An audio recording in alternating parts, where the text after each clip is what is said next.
se joue là aussi et qui empêche l'évolution. Il n'y a pas de rivalité. La question, c'est entre le Front Polisario, qui représente le peuple sahraoui, et les autorités marocaines. L'Algérie n'a rien à voir dans le débat.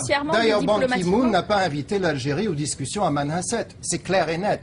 Le Front Polisario a autorité de corps diplomatique aujourd'hui. Il représente le peuple sahraoui. Si à une époque, il y a eu des affinités avec des pays marxistes, ça c'est une chose. Il y a d'autres pays aussi.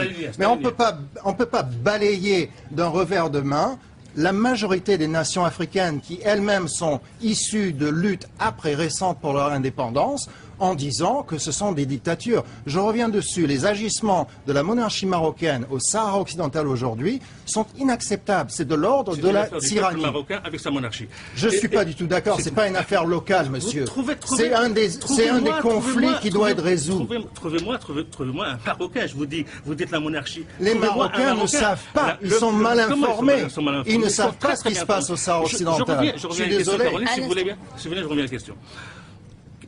À qui vous pouvez expliquer, sincèrement, regardez les yeux dans les yeux, à qui vous pouvez expliquer que des dizaines de milliers de personnes puissent bloquer toute une région des millions, l'avenir de millions de personnes du Maghreb? À qui vous pouvez l'expliquer? Alors que la France, l'Espagne... Qui bloque? C'est le Polisario qui bloque. Non, je ne suis pas d'accord. Le Polisario ne bloque pas. Le Polisario cherche une solution. Vous n'avez pas suivi les discussions à Manhasset. À qui vous pouvez expliquer sincèrement que des dizaines... C'est un tissu de mensonges. Que des gens qui ne dépassent pas... C'est un tissu de mensonges, monsieur. Vous contredisez l'ONU. Dans la démographie... Vous contredisez les Nations Unies. Dans la démographie ne dépasse pas la population de 15e arrondissement de Paris, bloque l'avenir de toute une région de dizaines de millions de personnes. Pour vous, on ne doit pas considérer les droits d'un petit peuple. Je veux dire par là qu'il y a une puissance derrière qui s'appelle l'Algérie et qui veut jouer un rôle... La puissance derrière, c'est l'affinité.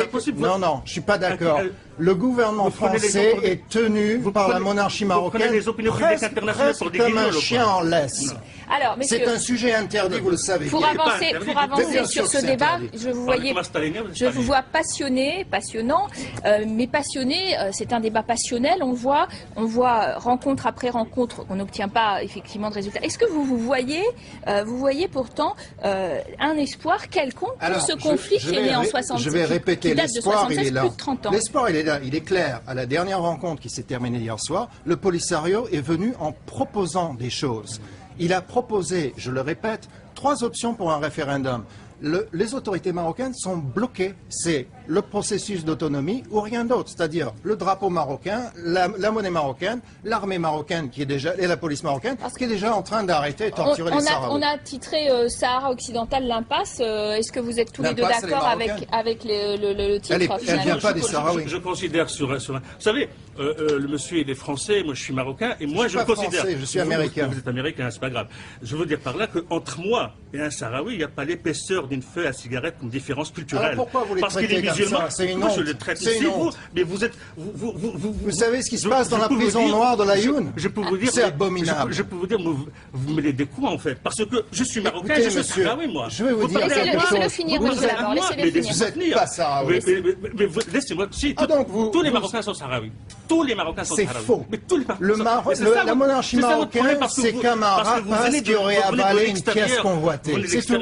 Mais vous parlez comme un stalinien, c'est un stalinien, il n'y a pas de mystère. Et ça me dérange pas parce que vos arguments sont iniques. Parce que vos affinités avec les dirigeants de Polisario sont idéologiques, et le Front Polisario reste le dernier résidu de stalinisme sur la planète. Messieurs, je crois que vous venez nous démontrer que c'était quasi inextricable. En tout cas, chacun campe sur ses positions. On va tout de même regarder ce qui se passe à la 5e rencontre.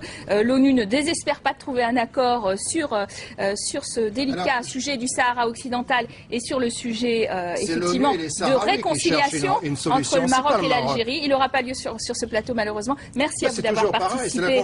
Merci à vous d'avoir participé à ce débat. On est obligé d'en finir de cette façon. Merci à vous de l'avoir suivi. Vous comprendrez qu'il se poursuit, entre nos invités, tous deux passionnés. Merci messieurs, à très bientôt pour un nouveau face à face.